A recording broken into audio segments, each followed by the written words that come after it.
Hello everyone, and welcome back to the most heart-wrenching chapter yet in the tempestuous love story of CEO James and Deep, a saga of devotion, peril, and unyielding sacrifice.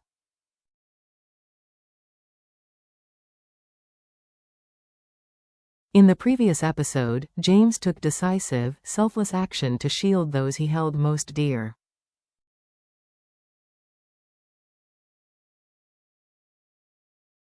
He arranged for his young son to be sent abroad with his mother, far away from the looming dangers.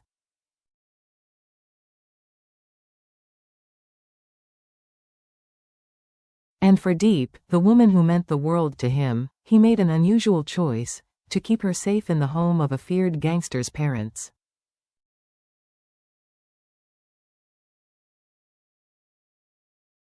So dangerous was the location that even John, the cunning enemy manipulating the shadows, wouldn't dare venture there.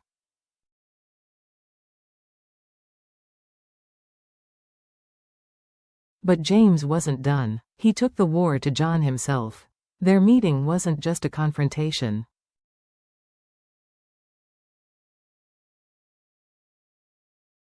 It was James's declaration that he was done running.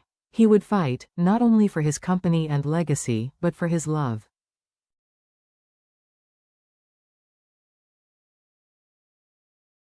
Yet just as one storm settled, another rose. After enduring brutal showdowns with John, James believed the worst had passed.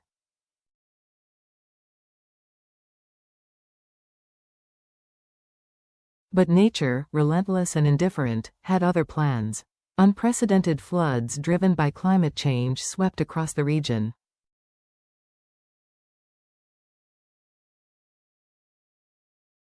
James' timber factory lay devastated. Roads were cut off. Entire neighborhoods near the raw forest were isolated.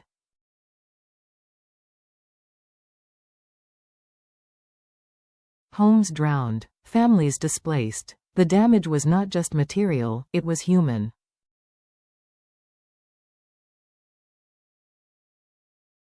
James, exhausted yet unwavering, faced a looming forecast. A historic flood, the worst in 50 years, was on its way.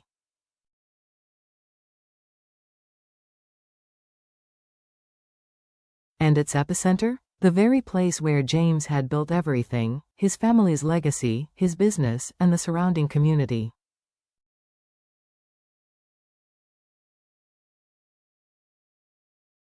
Sleep-deprived, James pored over weather maps, attended emergency briefings, and prepared for the worst.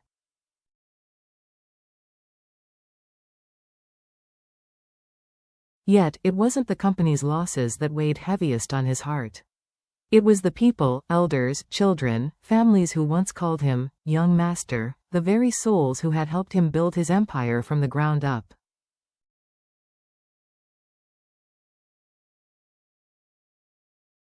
He made a fateful decision. Production halted. Trucks, workers, finances, everything was redirected to evacuation efforts.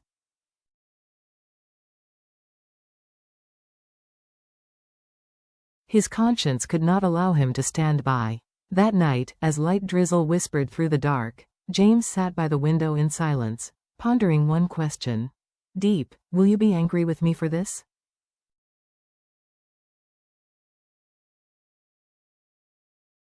He knew telling her would only fill her with fear, but he couldn't lie, not to her.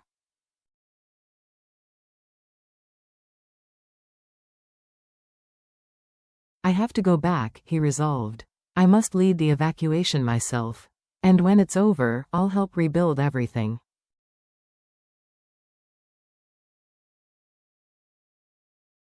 Later that evening, James, dressed not in his usual suit but a rolled-up shirt, picked Deep up and took her to a humble diner.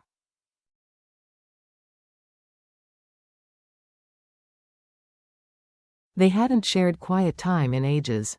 Under a starlit sky, they sat in silence. No words were needed, the air between them was charged with understanding.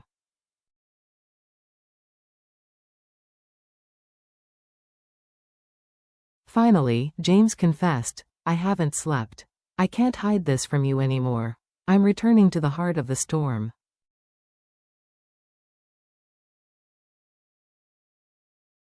Deep's eyes shimmered with unshed tears. I'm proud of you, James. You're a man of honor.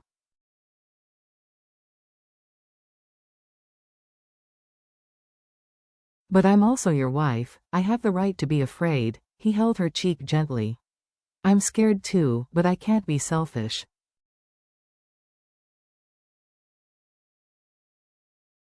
I must do what's right. After a long pause, Deep whispered a choice that stunned him. Take me with you.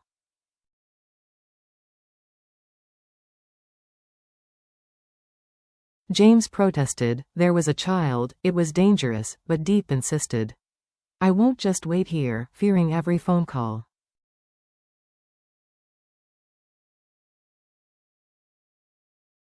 I want to stand by your side.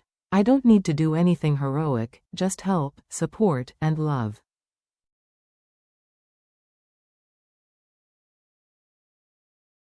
In that moment, they became one force.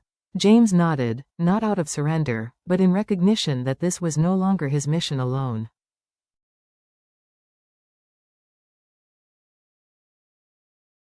Then stay close, he said. Not even a step away. I can't lose you, I promise, she whispered.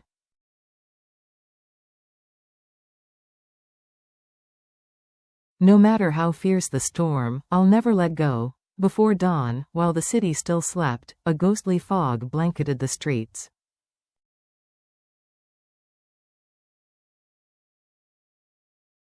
The storm arrived with terrifying force, lightning tearing the sky, wind howling like the cries of 1,000 lost souls.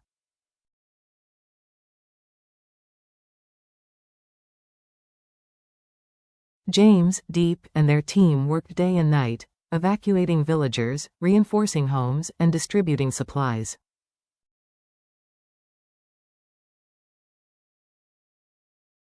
But when dawn broke, the scale of destruction was unlike anything they had seen. Lush rice fields were now vast lakes of debris.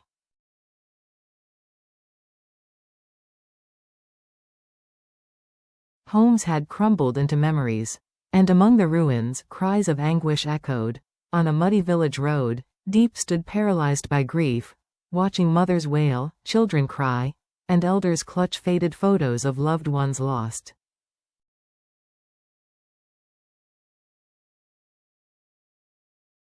There are some things we can never bring back, she whispered, broken. James embraced her.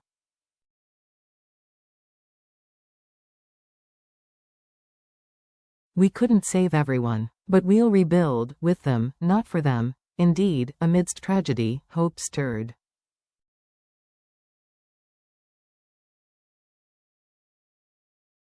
Villagers rose. One family offered shelter to another. Workers who had lost their own homes carried cement and cables for those in worse shape.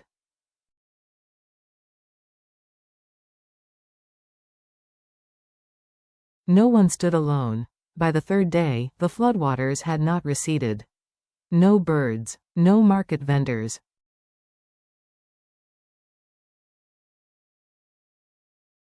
Only the eerie silence of survival. James and Deep boarded a small wooden boat to reach a village untouched by rescue for days.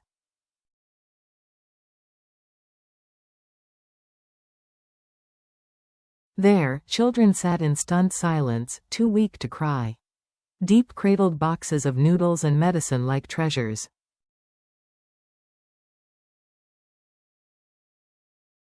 I've never seen such fragile faces, she whispered. As they neared an old levee, the most dangerous stretch, a sudden flash flood surged.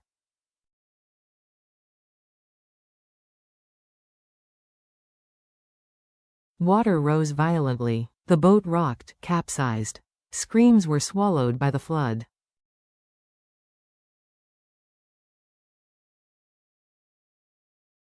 Deep was dragged under. Her life jacket snagged on debris and ripped. She gasped, sinking fast.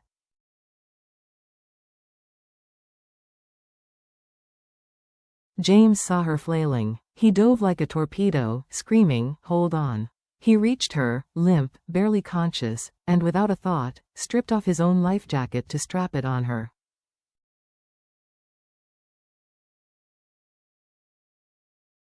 You need it more, she cried weakly. I only need you to live, he said, locking every buckle.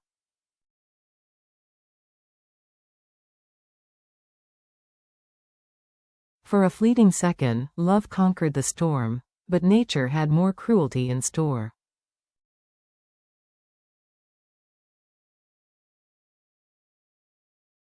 A monstrous wave struck, tearing them apart. Deep's head hit a submerged rock. Blood swirled into the water.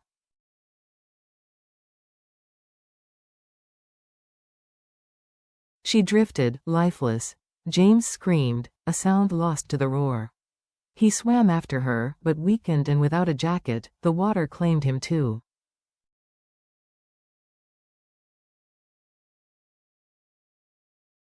Their bodies vanished beneath the flood, yet amid the wreckage and silence, one thing endured: love.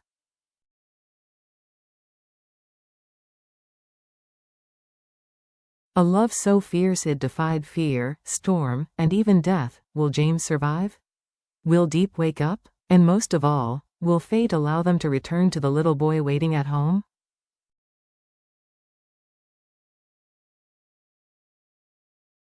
Sometimes, miracles aren't in thunderous triumphs, but in quiet truths, that even after the storm, we may still hold the ones we love again.